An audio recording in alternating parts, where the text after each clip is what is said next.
में ब्रह्मलीन परमरात गुरुदेव के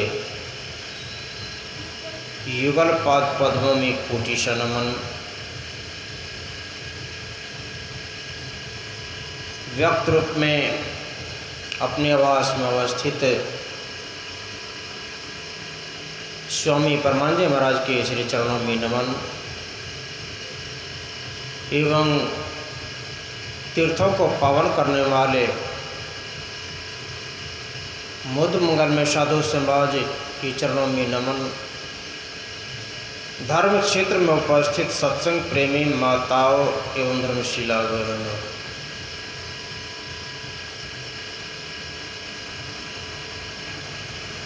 अभी आप लोग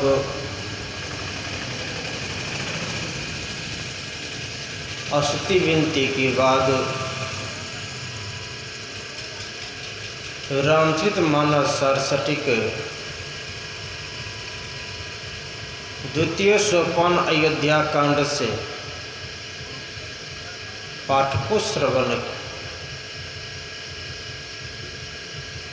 उस पाठ के आधार पर अभी का प्रतिपाद विषय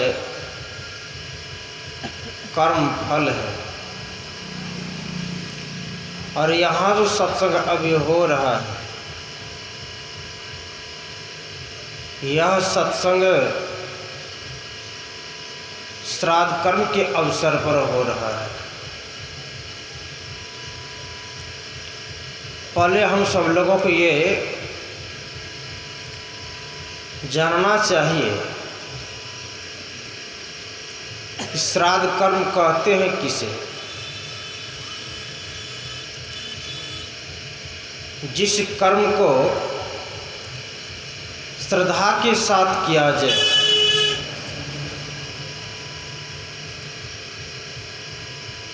श्रद्धा के साथ कर्म को करने वाले को कहा गया है तो उसमें भी श्रद्धा से कर्म करने वाले एक सत्कर्मी होता है, दूसरा दुष्कर्मी होते हैं। लेकिन यहाँ पर संसार में बतलाते हैं जो कर्म करने की जो बारी आती जब है तो कर्म संसार में हम सब लोगों को किस तरह से करना चाहिए। जैसे कोई पिता है, पिता का क्या धर्म है और पुत्र का क्या धर्म है। पहले पिता का धर्म यह होता है कि अपने पुत्रों को सर्वप्रथम में पोष पाल कर पढ़ा लिखा कर अपने शक्ति के मुताबिक वे पुत्रों को योग बनाते हैं कि हमारा पुत्र सब तरह से योग्य हो जाए, हमारे पुत्र के जीवन में कभी दुख नहीं आवे। यह हमेशा पिता के मन में बसा हुआ रहता है। लेकिन ये संसारिक ये सब तो माता पिता तो अपने पुत्रों को संसार में जीने की कला तो देते हैं, लेकिन उन पुत्रों को जिस सधर्म के आश्रय लेकर सुमार्ग पर चलेंगे, यह ज्ञान बिरले ही पिता देते अपने पुत्र को। कि जिस पुत्रों को अगर सद्ज्ञान अगर नहीं दिया जाए तो वही पुत्र कायर निकलता है, वही पुत्र कायर होता है, वही पुत्र अपने माता पिता को सताने वाला बेटा होता है। अपने माता पिता को सताने का वे काम करते हैं। जो माता पिता ने अपने पुत्रों को कभी भी सद्धर्म के आस्थान पर नहीं ले गया, अथवा जहाँ पर सत्संग वार्तालाप अगर होता है, जहाँ पर साधु महात्माओं का पदार्पण होता है, उस स्थान पर अपना तो जाते हैं लेकिन अपने संतान को नहीं ले जाते, अपने पुत्रों को नहीं ले जाना चाहते हैं। इसलिए नहीं ले जाना चाहते हैं, उनके मन में होता है अगर मैं अपने पुत्रों को अगर मैं सत्संग में ले जाऊंगा, क्या ठिकाना है कोई महात्मा न बन जाए। इस ख्याल से अपने पुत्रों को सत्संग में ले जाना नहीं चाहते। बाह्य जो विद्यालय में उसको भेजकर विद्यालय में विद्या अध्ययन करवाते हैं और सब संसार के सभी ज्ञान देते हैं, लेकिन जिस ज्ञान से उनके अंदर में सुबुद्धि होगी, जिस ज्ञान से धर्म की स्थापना होगी, वह ज्ञान अपने पुत्रों को नहीं देते। अन्ना ऐसे साधु महात्मा के संसर्ग में ले जाते हैं। जैसे आप लोग सुने होंगे, भगवान बुद्ध के समय में एक राजा हुए थे जिनका नाम था अजातशत्रु। वे भगवान बुद्ध के शिष्य थे और सत्संग में प्रत्येक दिन वे भगवान बुद्ध के सत्संग में जाते थे, लेकिन अपने पुत्रों को कभी सत्संग में नहीं ले जाते थे। सत्संग में नहीं ले जाने के कारण उनके पुत्रों को संग जो हुआ तो कुसंग हो गया, दुष्ट व्यक्तियों का संग हो गया, क्योंकि वे कभी भी सद्धर्म को कभी श्रवण नहीं किया। कहा गया कि वही पुत्र जब पढ़ लिख कर जब सयाना हुआ, सयाना होने पर उनके जो साथ में रहने वाले जो उनके मित्र थे, वे भगवान बुद्ध से बैर करने वाले थे। उन्होंने अजातशत्रु से कहा, आपके पिता कैसे हैं जो आपको राजगद्दी पर नहीं बैठा कर स्वयं राजा बन बैठे हैं?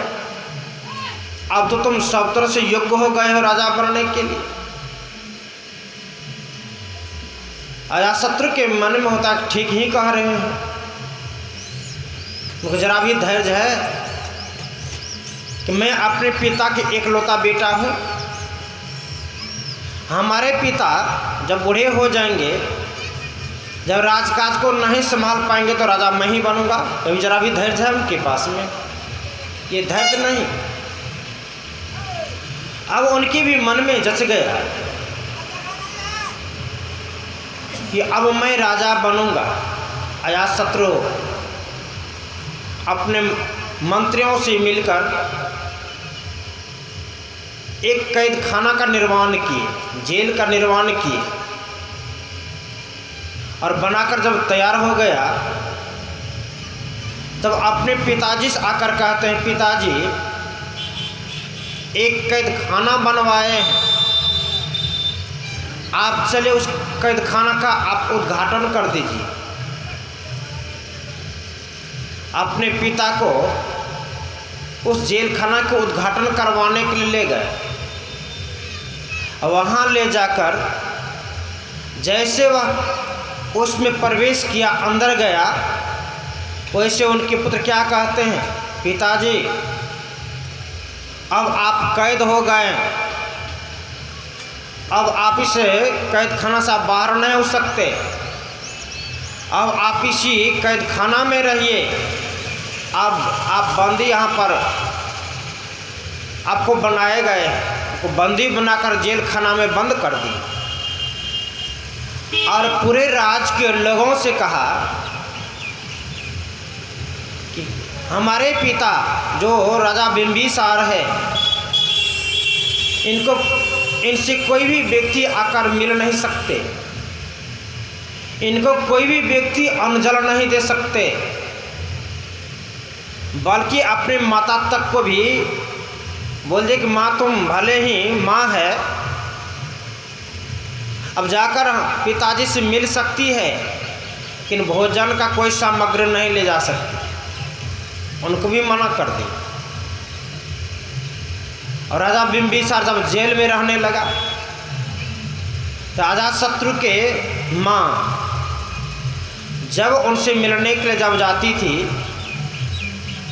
तो कुछ गुड़ चना को छिपा कर ले लेती थी और चली जाती थी, अपने पति को खिला देते थे। इस तरह से कुछ दिन तक खिलाए, वह जैसे तैसे हष्टपुष्ट थे। कुछ दिनों के बाद अजातशत्रु के मन में होता है हमारे पिताजी अभी तक जेल में है, कैद खाना में है, अन्न जल नहीं मिलने के कारण बहुत कमज़ोर हो गया होगा, जाकर देखें तो वे किस स्थिति में है। वे जब जाते हैं देखते अपने पिताजी को बिल्कुल हष्टपुष्ट है। कहते अरे इनको तो मैंने अन्न जल इनको मना कर दिए थे, अन्न जल के बिना तो इस तरह से हष्टपुष्ट नहीं रह सकते। अपनी माँ से आकर पूछते हैं अजातशत्रु, माँ क्या तुम पिताजी से मिलने के लिए जब तुम जाती हो तो क्या कुछ भोजन लेकर के जाती हो? ये सत्संगनी थी, झूठ नहीं बोल। ये कहते हाँ बेटा, जब मैं यहाँ से जाती तो कुछ गुड़ चना ले लेती हूँ, थोड़ा समय उनको खिला देती हूँ। अजातशत्रु कहते हैं माँ मैं तो पहले ही कह चुका था आप मिलने के लिए जा सकती हो वहाँ, लेकिन कुछ भोजन के सामग्री नहीं ले जा सकती हो, तो फिर क्यों तुम छिपा करके ले गए? अगर इस तरह से अगर छिपा कर भोजन को लेकर अगर जाएगी वहाँ तो मिलने से मैं मना कर दूँगी। सज्जनों, अब वह बूढ़ी गुड़ चना को बंद कर दी और क्या करने लगी, अपने शरीर में शहद को लेप लेती थी और ऊपर से साड़ी पहनकर उनसे मिलने के लिए वह चली जाती थी और वहाँ जाकर अपने शरीर पर से, अपने तन पर से कपड़ा को हटा देती थी और उसी शहद को चाट कर वह अपने पति को चाटने के लिए वह देती थी। क्या थोड़ी सी शहद पान करने से कब तक जीवित रह सकते अधिक दिन? क्या धीरे धीरे कमज़ोर पड़ गया। जब धीरे धीरे कमज़ोर पड़ गया, संजोग एक दिन ऐसा हुआ तो उनके पिताजी जो राजा बिंबिसार थे उनका देहांत हो गया, शरीर छूट गया। जब शरीर छूट गया तो उसी दिन उसी रात्रि में अजातशत्रु को भी पुत्र हुआ। जब सवेरे में जब राज दरबार लगा वहाँ तो मंत्री जाकर अजातशत्रु से यानी राजा से कहते महाराज आज दो खुशखबरी है, एक खबर जो है वह सुख की है और दूसरा खबर बहुत दुख की यह बात है। आपको पहले मैं क्या खबर दूं, क्या सूचना दूं? कहाँ बॉक्स बोले चाहिए?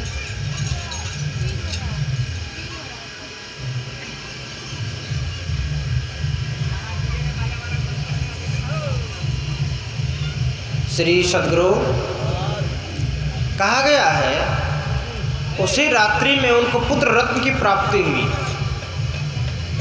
तो कहते पहले मुझे शुभ समाचार सुनाओ, अगर मैं शुभ समाचार को अगर मैं सुन लूँगा तो अशुभ समाचार मेरा कुछ नहीं बिगाड़ेगा। तब कहते महाराज आज के रात्रि में ही आपको इस राज के उत्तराधिकारी आपको प्राप्त हुआ, यानी आपको पुत्र हुआ है, संतान हुआ है। राजा तुरंत वहाँ आसन पर से उछल पड़ते और कहते जाओ पूरे राज को सजाओ।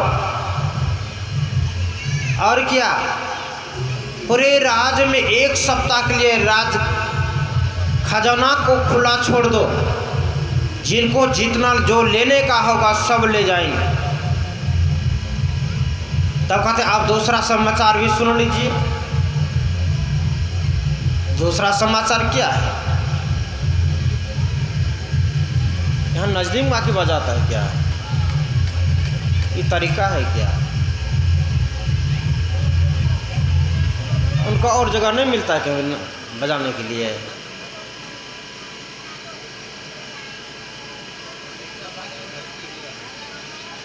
सज्जनों, कहा गया, कहते दूसरा समाचार यही है कि आज के रात्रि में ही आपके पिताजी का देहांत हो चुका है। आपके पिताजी का शरीर छूट गया है। अब अजातशत्रु को एकाएक इतना बातों की झटका लगा उनको, तो अरे ये क्या हो? सुनने में आया है कि हमारे पिताजी को कोई संतान नहीं हो रहा था। उस समय हमारे पिताजी ने संतान पाने के लिए बहुत से देवी देवताओं की मनौती की, बहुत से साधु महात्माओं के पास जाकर आशीर्वाद की मांग की, और बहुत समय के बाद पुत्रयष्टि यज्ञ में ब्रह्मलीन परमरात गुरुदेव के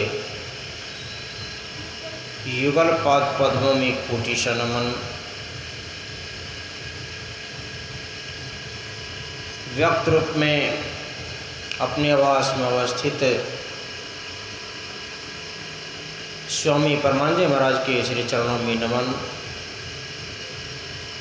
एवं तीर्थों को पावन करने वाले मुद मंगल में साधु समाज के चरणों में नमन। धर्म क्षेत्र में उपस्थित सत्संग प्रेमी माताओं एवं धर्मशिला बहनों,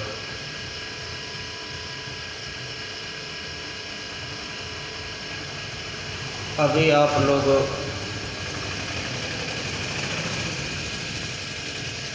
स्तुति विनती के बाद रामचरित मानस सरसटिक द्वितीय सोपान अयोध्या कांड से पाठ को श्रवण, उस पाठ के आधार पर अभी का प्रतिपाद विषय कर्म फल है। और यहाँ जो सत्संग अभी हो रहा है, यह सत्संग श्राद्ध कर्म के अवसर पर हो रहा है। पहले हम सब लोगों को ये जानना चाहिए कि श्राद्ध कर्म कहते हैं किसे? जिस कर्म को श्रद्धा के साथ किया जाए,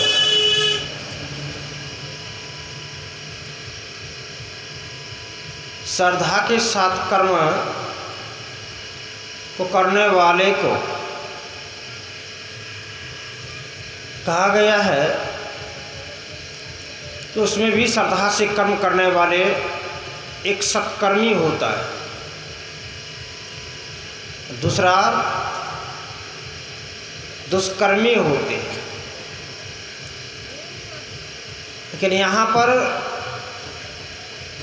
संसार में बतलाते हैं जो कर्म करने की जो बारी आती जब है तो कर्म संसार में हम सब लोगों को किस तरह से करना चाहिए। जैसे कोई पिता है,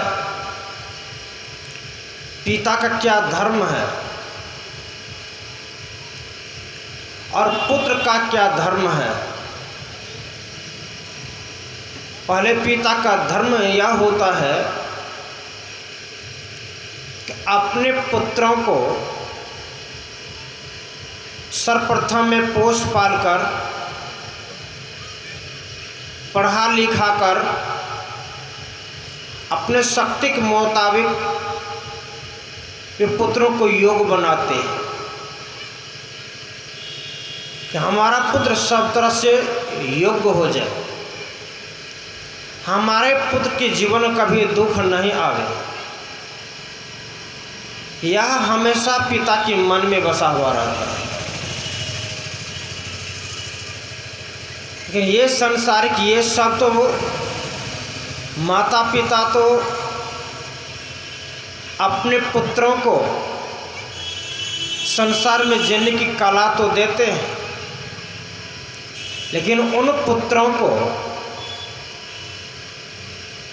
जिस सधर्म के आश्रय लेकर सुमार्ग पर चलेंगे, यह ज्ञान बिरले ही पिता देते अपने पुत्र को। लेकिन जिस पुत्रों को अगर सद्ज्ञान अगर नहीं दिया जाए तो वही पुत्र कायर निकलता है, वही पुत्र कायर होता है, वही पुत्र अपने माता पिता को सताने वाला बेटा होता है। अपने माता पिता को सताने का वे काम करते हैं। जो माता पिता ने अपने पुत्रों को कभी भी सद्धर्म के स्थान पर नहीं ले गया, अथवा जहाँ पर सत्संग वार्तालाप अगर होता है, जहाँ पर साधु महात्माओं का पदार्पण होता है, उस स्थान पर अपना तो जाते हैं लेकिन अपने संतान को नहीं ले जाते, अपने पुत्रों को नहीं ले जाना चाहते हैं। इसलिए नहीं ले जाना चाहते हैं, उनके मन में होता है अगर मैं अपने पुत्रों को अगर मैं सत्संग में ले जाऊंगा क्या ठिकाना है, कोई महात्मा न बन जाए। इस ख्याल से अपने पुत्रों को सत्संग में ले जाना नहीं चाहते। बाह्य जो विद्यालय में उसको भेजकर विद्यालय में विद्या अध्ययन करवाते हैं और सब संसार के सभी ज्ञान देते हैं, लेकिन जिस ज्ञान से उनके अंदर में सुबुद्धि होगी, जिस ज्ञान से धर्म की स्थापना होगी, वह ज्ञान अपने पुत्रों को नहीं देते। अन्ना ऐसे साधु महात्मा के संसर्ग में ले जाते हैं,